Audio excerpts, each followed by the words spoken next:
Today I'm going to show you how to use a pen and wash technique to paint this very cute looking Bank Vole. And all we need for that is a waterproof pen, obviously watercolours, and some fairly inexpensive watercolour paper. I'll also give you a few hints and tips on how to use a waterproof pen. So stay tuned and let's get started. Now you can freehand draw the outline if you want to, or like me, you can just simply trace it out instead.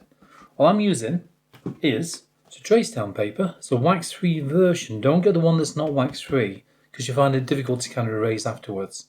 Okay, so make sure it's definitely wax-free. And all it simply is, shiny one side with all the graphite on it, and then do all the other sides. So it's obviously shiny side down, and simply trace it through. There you go. So artists such as Vermeer, Canaletto, and Leonardo da Vinci use the camera obscura method, and they use a tracing method to transfer the image onto that canvas before making a start. Now would you class using graphite back paper like this as a means of cheating, or just a good way of getting an outline drawing onto the paper so you can get straight into that drawing and painting stage?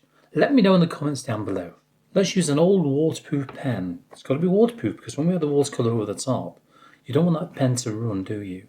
We'll put a few little reference marks in over the top of the pencil marks I've already got on there, just to know the direction of the fur. You find that the fur sort of goes in a clockwise direction around, well, probably from the nose onwards. Yeah, because you can find around the nose the lines or the hairs are very short like that. Little tiny dots or stabs like that, little tiny lines. But the further out they go, the longer the lines become.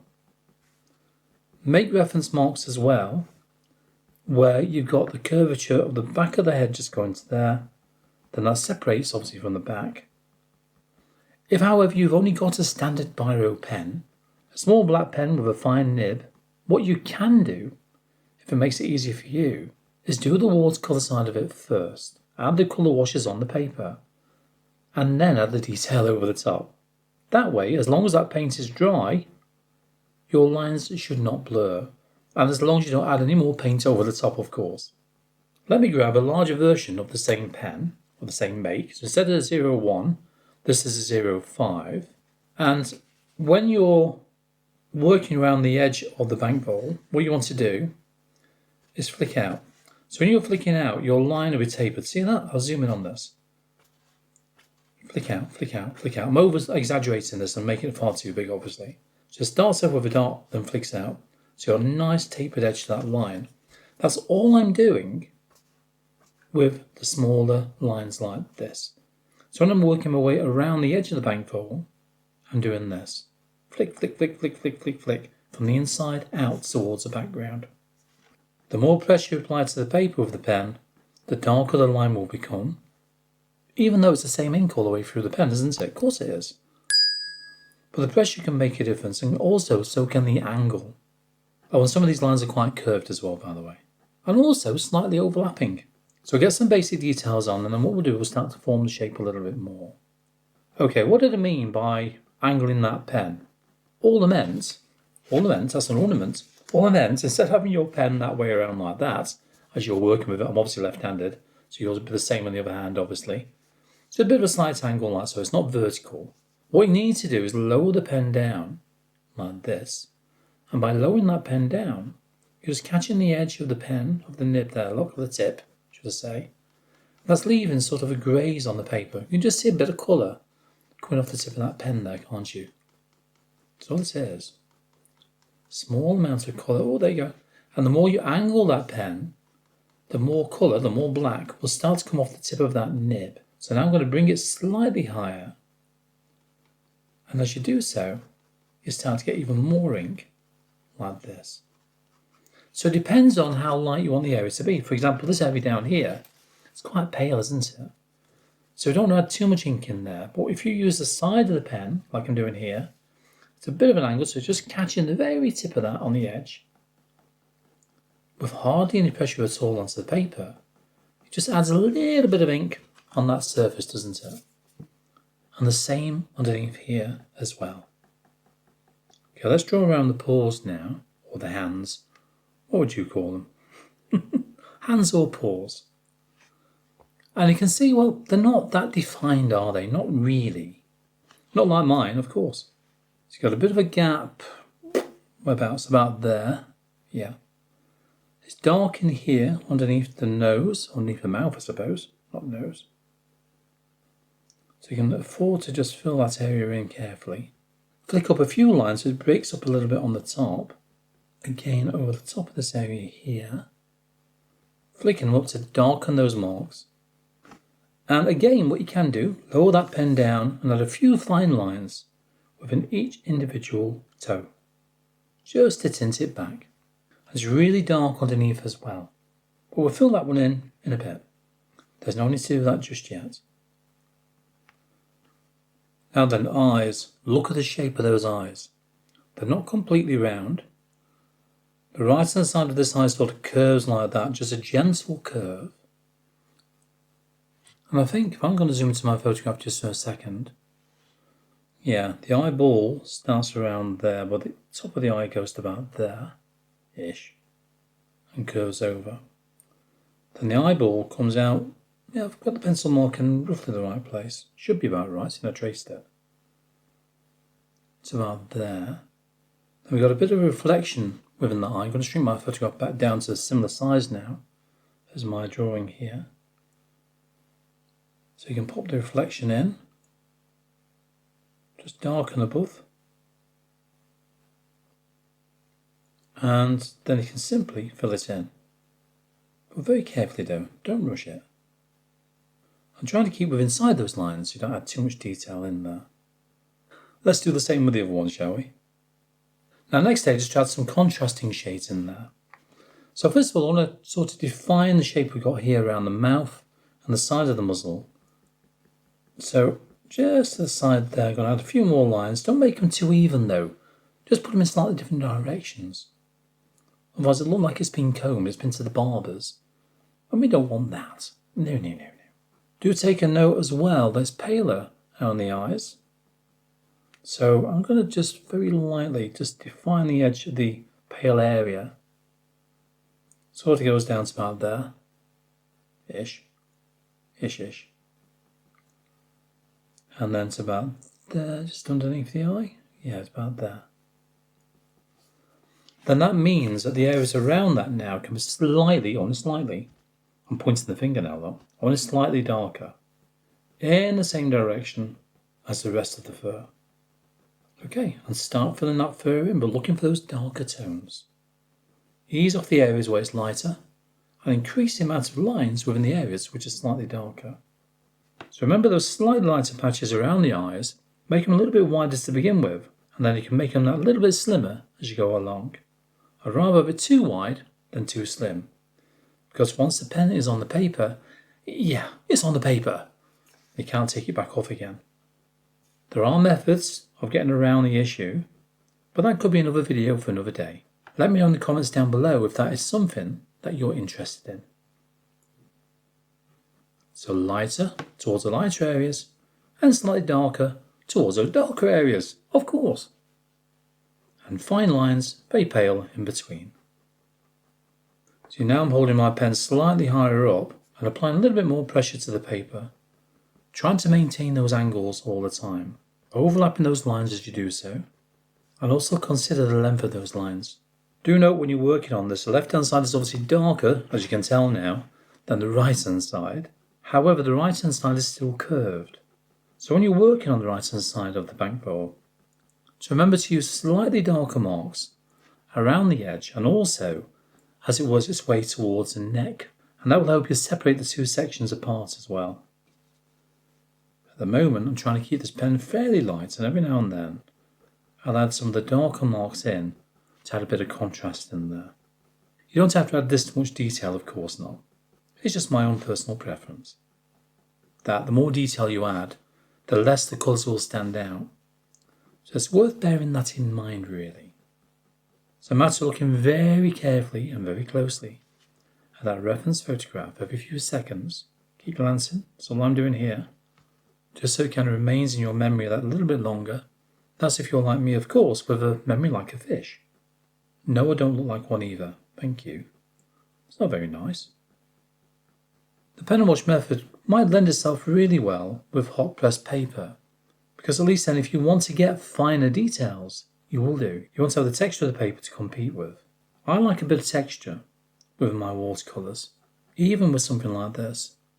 And also, if you decide to add some wet washes over the top, I find the cold press paper is easier to control a wet wash rather than using hot press paper, because it would just simply float over the top of the surface on hot press, won't it? What's your opinion on that? And then at this stage you can afford to go darker in places as well. Darken those darks if you need to. Only if you need to. And only look for those really dark areas now. Like at the bottom of the mouth, like underneath the pores. And remember, you need to anchor this bank vole to the ground as well. So ensure that you've got some dark areas underneath the bank vole. Now there are some whiskers within there as well. Some are white, which we can't really see on the paper, can we? We can add white paint over the top if we need to. We might do that later. Some are slightly darker, so what you can do, just a few, sort of ghost it first of all like that. And then once you've ghosted it, like this lot, got a bit of a gentle curve. I want to finish it roughly about there. Just in one swoop, like that. Very fine lines, like so. I can add a few odd ones in, which are barely noticeable really. You can hardly see them, can you? The same on that side, I've got a bit of a natural curve in my wrist here. From this area here, so like that. Ghost it first of all, and add another one in. There you go, that's better. Then another one there. And probably another one there actually. And down here, and down there. There we go. And then, when you get down to the foreground, just put some random shapes in there. That's what you need. Just some darker areas. Vary in those tones as you do so. You can afford to use a thicker pen if you wanted to. I've got one here as you know, but I'm not going to. That's because when I use a thicker pen, my lines will appear blacker, even darker than the bank vole. I don't really want that to happen. I want the bank vole to be the centre of attention, really. Then once you've done all of this, then we can mix some colours up and start applying them to the bank vole. And that is the easiest stage. Honestly, it really is. And that's because we've already done the detail work. All we're doing is slapping some colours over the top. Honest. Vary those marks and also vary the depth of tone as well. In other words, make it darker in places, lighter in other areas, mid-tone, a bit more greyer in areas. So put a variety of different kind of tones in there by having your pen at different angles as per usual. And also different shapes. Yeah, some are squiggles, some are straight, some are curved. Doesn't really matter. It doesn't have to be the same at all as that photograph. At all. So just vary it. Play with the idea. Don't completely fill it in, as tempting as it is. Leave plenty of areas there for the paint to show, okay? All I'm going to use is a mixture of yellow ochre, this one here. I'll put it in, I don't know. Put it in this one here. So yellow ochre, I'm going to make all these mixes to a watery consistency. Add a touch of burnt umber. Drop that one in there as well, just to dull it down to a fraction. And then the next colour will be burnt sienna, just to warm it up. Brushes, I'm only going to use one, and this is one by Rosemary & Co. It's the XP Series 366 size 4. There you go. So what I'll do is wet the bank vole first of all, avoiding the eyes. So wet all of the bank vole. Be careful around the edges. Even the white areas for now, because there is a little bit of colour in there, but not much. Oh, and also you can wet the pores as well. We need one more colour for that. And that will be alizarin crimson to a watery consistency. Okay, alizarin crimson. You don't need a great deal of that. Let's go for the first colour, the yellow ochre and the burnt umber. Let's drop this into the top of the head to begin with. And this is where you need to look at that reference photograph really carefully. I mean, really carefully. Too strong. Take most of the paint off the brush, like this lot. Then lift some of that colour off. Just want a hint of it in there, that's all. But not down there. That's more or less grey, isn't it? You might have one or two little areas like that, but not much. So ease off those greyer sides. Just a hint of it within those areas. Just grab some burnt sienna, and we'll drop that one in now. more towards the forehead, around there, and bringing it down between the eyes, and then down towards the nose, nearly there. Oh, too strong. Switching between the two colours now, playing around all the time. Now, if some of the areas are starting to dry, re-wet them. Maintain the wetness of the paper whilst you're doing this. It's all about looking around, see what you can see, adding the colour where it's needed. If it's not needed there, well, don't put it in. So as I mentioned, when you look on this side here, I can see just a hint of the colours around there. So going with the yellow ochre mix first of all, just a hint of it, that's it, that's all I need for now. And then maybe just a touch of the burnt sienna in there as well, that's it. We can do the same on the other side. And then within the ear, just a hint of it. Already we've got life within this little bank vole, haven't we? Just by adding a splash of colour in there. Let's make it slightly stronger. I think that's strong enough, don't you? And a little bit towards the mouth, just down there. You can't see the mouth itself, can you? Just more or less the upper lip. But that's quite white down there as well, so I'm going to lift some paint off by washing that brush out and drying it. And once it's wet, you can just move it around like that. Then work your way around, adding it in where you think it's needed. Remember to reserve the lighter areas like here, obviously all that area there, just about anyway. I'll lift some of that paint off there. Lighten it back a little bit.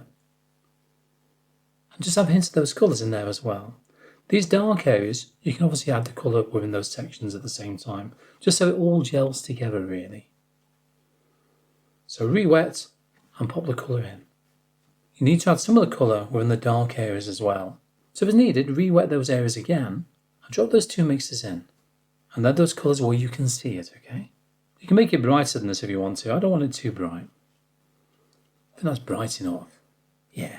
Now because watercolour very often dries out a little bit lighter, how much lighter depends on how much water you've added to those pigments.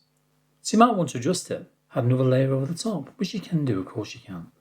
But I wouldn't do it straight away. Just remember to not go too rich with those colours to begin with. At least then you've got room for adjustment once it's dry, rather than trying to keep lifting paint off, which I still have to do every now and then anyway. Don't tell anybody though. Then go for the pink, and add that within the pores, but only add a few little lines like that though. Just down to here, that's a bit of food, that one there. And very lightly soften it back. I do find the alizarin crimson moves nicely, it does kind of blend. So you want just a soft pink colour like that though. If it's too much, get a clean damp brush again and lift off a little bit of paint before it dries. So now I've got to think about the moss, and all I need are greens. But what kind of greens are they? Well, you can make up the greens as much as you want to. So use any combination of blue and yellow and see what you can get. Let's go lemon yellow or gambo hue, whichever. Pop that one into here. Try that one. It's a lovely bright yellow, that, isn't it? Not a dull yellow. And we'll try a little bit of phthalo blue or Windsor blue or intense blue. They're all the same. A little bit more. And that's brought it back. What about green? Sap green. We'll try that one. We know sap green's a lovely colour. There's not a great deal left in my half pan there, is there? So sap green, but I need to brighten it slightly more. To do that, I can use one of the yellows, but for this time I'll have a play with the gambo hue. And drop that in, just to brighten that green that little bit more. And that is similar to what we can see on that reference photograph. Not the same, but similar. And for that, I'm going to wet all of the moss. All of it? Yeah, why not? Just using clean water with a clean brush. Allow that water to soak into the paper a little bit. And put your head to one side as well so you can see where it's wet. And grab some green. Drop it in. But leave plenty of gaps in between though. Just drop it in. This will add that blast of colour which we need within the painting. Look how bright that green is. Oh, wow. Drop it in like so. Then go for the other green. The sap green and the gambo hue. and drop that in. Look at that. But still leave gaps in places though. That will allow us to drop some of the browns in there if we need to. I think it will. Not everywhere, just here and there. We need this foreground to look really colourful. Then that will help work with our Bank Vole.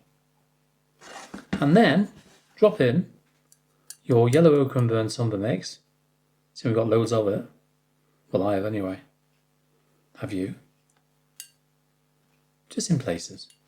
And that just changes the values a little bit in there, doesn't it? Brightens it in places, just stops it looking too green everywhere. Then the burnt sienna, don't bother washing the brush out. Not for this part. We're going darker with the colours each time, aren't we? Just drop it in here and there. The Bank Vole is just about dry, so I can do this. And flick it in. Remember that tapered line I told you about before? Just nearly round this edge. I don't want it completely round, but nearly. Just sit in a line here. And now the Bank Vole is nearly dry, I can just touch up some of the colours. Refresh them a little bit in places, make them stronger, make them stand out. Using those two mixes that we've already got. Get some of that sap green mix and add in just a touch of red. Now this is a complementary colour to green, and that'll turn it more of a deeper brown colour. The alizarin crimson will darken that green down, and with it being the opposite colour on the colour chart, you find it works really well to get a shaded colour of the green that we've got on the paper. Too much on the brush. Move it around, add it on in places. This is nearly dry now. Not quite, it's still got a bit of a warp in it, but it could do. And this will add some of those darker areas in if you wanted it to. Don't need much, just a few here and there to darken it down in places. Then once it's more or less dry, because it's just about dry, there's a slight warp in there, but that should eventually dry nice and flat. You can have a few more details over the top of the watercolour paint if you want to. Especially where you've got a few blemishes here and there, you just want to tidy them up. Or very bare patches, and you think, oh, that's not right. Leave it, leave it, leave it. No, I want to do a bit more. No, leave it, leave it, leave it. Now, I've really enjoyed painting this one today for you. Now, if you enjoyed doing this one, painting another animal using the pen and wash technique, I'll pop a video link to the top right hand corner of the screen for you. I'll see you there.